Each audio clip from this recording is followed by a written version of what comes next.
Ite. Honey. Ayan siya, guys. Buksan na natin. Wow. Ito si Gus. Matamis siya, Gus. Matamis. Very tamis. Diba, Pet? Oo. 89 out. Ayan, chocolate milk siya. Ayan, chocolate. Ganito lang namin kainin kasi matamis.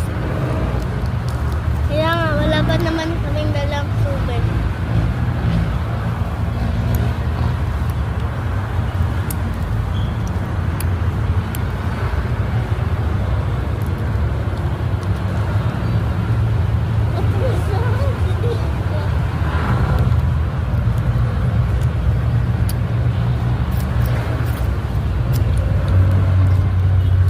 Ngayon pala, dito kami sa Yokohama. Oo, mag-ayos ng kotse, tas pagkatapos, Pilgor. Pilgor? Pure gold.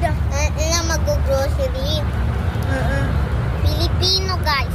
Mas mayaman yung Pilipino kaysa sa Japan, China. China, Japanese, or ganun. Kaaway kasi natin yun. China. Kinukuha niya yung laman loob ng laman ng Pinapasabog na yung Pilipinas. Oo, naagaw pa yung shell natin sa Pilipinas kasi mga ganda, di ba? Kunyari yung may tubig-tubig